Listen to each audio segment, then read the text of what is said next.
الجزائر أكبر دولة في إفريقيا، هي أرض التناقضات المذهلة. شواطئ البحر الأبيض المتوسط في الشمال، حيث تلتقي المياه الفيروزية بالرمال الذهبية، وتنتشر المدن البيضاء على طول الساحل، تعكس مزيجا من التاريخ والجمال الطبيعي. ورمال الصحراء التي لا نهاية لها في الجنوب، حيث تمتد الكثبان الرملية إلى الأفق وتغمرها أشعة الشمس الحارقة في مشهد يخطف الأنفاس. لسنوات تم تجاهلها من قبل المسافرين، مما جعلها وجهة نادرة وأصيلة تحتفظ بسحرها بعيدا عن الزحام، وتمنح الزائر فرصة لاكتشاف أسرارها بهدوء. هنا يمكنك التجول في الآثار الرومانية القديمة نهارا، بين الأعمدة الشامخة والمدرجات التاريخية التي تروي قصص حضارات عريقة، ومشاهدة النجوم في الصحراء ليلا، حيث يضيء السماء ملايين النجوم، وتعيش لحظات من السكون والدهشة. تتغير المناظر الطبيعية بشكل كبير من السواحل إلى الصحارى في رحلة واحدة تعبر عوالم مختلفة. جوي، تلال خضراء، جبال وعرة، وصحراء شاسعة، كل منها يحمل طابعا خاصا وروحا فريدة. لكل منطقة قصتها وسحرها الفريد، من القرى الجبلية إلى الأسواق التقليدية والمعالم التاريخية. الجزائر ليست للسائح العادي، إنها للمغامر الفضولي الذي يبحث عن تجارب أصيلة واكتشافات جديدة. الثقافة هنا هي مزيج غني من التأثيرات الأمازيغية والعربية والفرنسية والعثمانية، تظهر في الطعام، الموسيقى والعمارة. مع قلة السياحة الجماعية، تجاربك هنا شخصية وحقيقية. من المدن النابضة بالحياة إلى الصحاري الصامتة، ستشعر بأنك تكتشف عالما جديدا. الجزائر هي حدود سفر حقيقية، حيث المغامرة في كل زاوية والطبيعة البكر في انتظارك. الرحلة تبدأ الآن في هذه الجوهرة الخفية لشمال إفريقيا، حيث ينتظرك عالم من الدهشة والاكتشاف. قصة الجزائر مكتوبة في آثارها القديمة وتقاليدها الحية. الجذور الأمازيغية عميقة، تتخللها تأثيرات فينيقية ورومانية وعربية وعثمانية وفرنسية. المواقع الرومانية والقصور العثمانية والشوارع الفرنسية كلها تروي قصة أرض شكلتها الفتوحات والصمود. الثقافة حية في الموسيقى واللغات والحياة اليومية. العربية والأمازيغية والفرنسية تمتزج بسلاسة. اختبرها في سوق صاخب أو مقهى محلي أو على شاي بالنعناع مع مضيف مرحب. الثقافة الجزائرية ليست مجرد تاريخ، إنها تجربة حية يومية. الزوار الذين يظهرون اهتماما حقيقيا يتم الترحيب بهم دائما بفخر. في شمال شرق الجزائر تقف المدن الرومانية تيمقاد وجميلة كشواهد مذهلة على الحضارة القديمة، حيث يلتقي عبق التاريخ بجمال الطبيعة الخلابة. تيمقاد بتخطيطها الشبكي الدقيق وقوسها الكبير ومسرحها الروماني الرائع هي موقع تراث عالمي لليونسكو، ينقلك عبر الزمن إلى عصر الإمبراطورية الرومانية، حيث كانت الحياة تنبض في الشوارع والساحات. أما جميلة الواقعة في قلب الجبال، فتجسد كيف تكيفت العمارة الرومانية مع التضاريس الوعرة، وتتميز بفسيفسائها المذهلة وآثارها الحميمة التي تروي قصص سكانها القدماء. كلا الموقعين يقدمان نافذة حية على العالم الروماني، حيث يمكنك أن تتخيل الحياة اليومية والأسواق والاحتفالات التي كانت تدب في أرجاء هذه المدن. في الجزائر العاصمة، أزقة القصبة المتعرجة وبيوتها البيضاء تعكس التاريخ العثماني وكفاح الاستقلال، وتمنح الزائر شعورا بالانتماء إلى الماضي العريق. عند التجول في هذه المواقع تشعر بنبض ماضي الجزائر المتعدد الطبقات، وتدرك كيف تداخلت الحضارات وشكلت هوية البلاد. هذه ليست مجرد آثار، إنها قصص حية من البراعة والصمود، محفورة في كل حجر وزخرفة، تنتظر من يكتشفها ويعيد إحيائها. تيمقاد وجميلة والقصبة محطات أساسية لأي مسافر يبحث عن الأصالة والتاريخ والجمال في قلب الجزائر. إنها تربطك مباشرة بتراث الجزائر الغني على البحر الأبيض المتوسط، وتمنحك فرصة فريدة لاستكشاف حضارات عريقة على ضفاف البحر. هنا التاريخ ليس بعيدا، إنه ملموس وحي.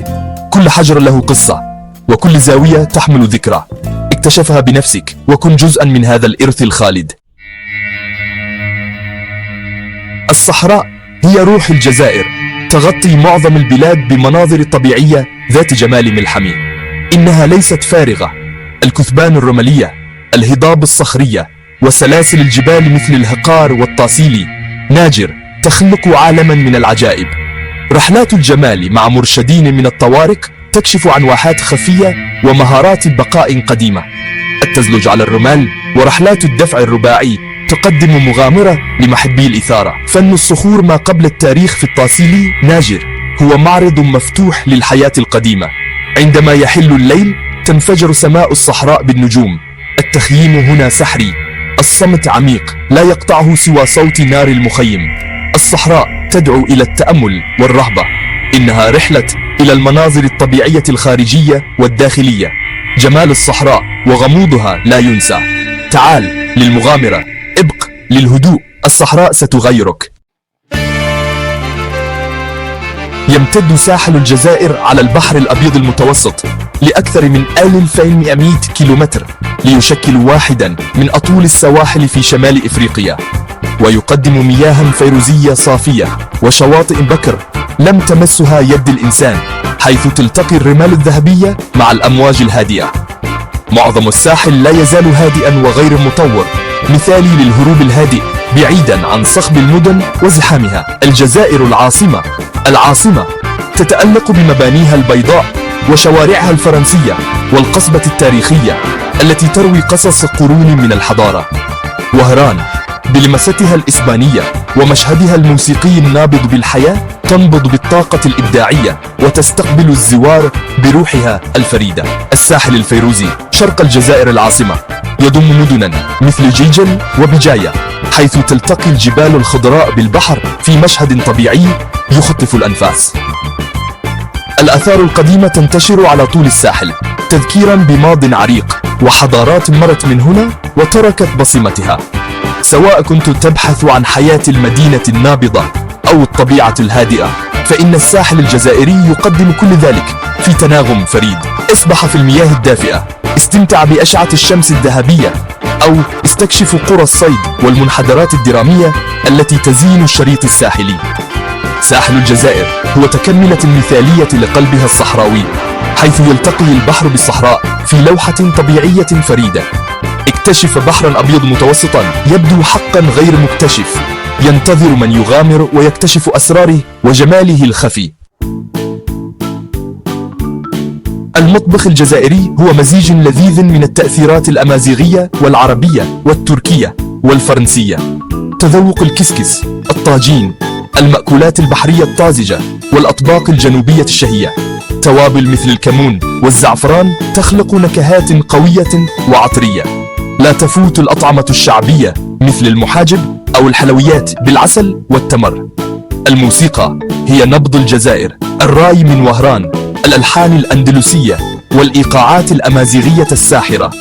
استمع إلى الشعبي في الجزائر العاصمة أو طبول الطوارق في الصحراء. الموسيقى والطعام أساسيان في الضيافة الجزائرية، إنهما يرويان قصص الحب والكفاح والاحتفال. انغمس في أصوات وأذواق الجزائر، هذه التجارب ستتبقى معك طويلا بعد انتهاء رحلتك. الضيافة الجزائرية أسطورية، يتم معاملة الزوار كضيوف شرف. من الشائع أن تتم دعوتك لتناول وجبة أو شاي بالنعناع، مما يفتح الأبواب لتجارب أصيلة. سلم على السكان المحليين بالسلام عليكم، وأحضر هدية صغيرة عند زيارة المنازل. ارتدي ملابس محتشمة خاصة في المناطق الدينية أو الريفية. تفاعل مع الناس، أصحاب المتاجر، المرشدين أو المضيفين، واسأل عن حياتهم. بضع كلمات من العربية أو الفرنسية تقطع شوطا طويلا. غالبا ما تصبح هذه الروابط أبرز ما في رحلتك. دفء الشعب الجزائري هو أعظم كنوز البلاد. الجزائر تنفتح، الآن هو الوقت لاستكشاف عجائبها قبل وصول الحشود. اختبروا الآثار الرومانية، الكثبان الصحراوية، وشواطئ البحر الأبيض المتوسط في رحلة واحدة. تنوع البلاد سيفاجئك ويلهمك. زيارتك تدعم المجتمعات المحلية والسياحة المستدامة. الجزائر تكافئ المغامرين بالجمال والتاريخ والدفء الحقيقي، من المدن القديمة إلى ليالي الصحراء، كل لحظة لا تنسى. لا تنتظر، اكتشف هذه الجوهرة الخفية قبل أن يكتشفها العالم. مغامرتك الجزائرية تنتظرك.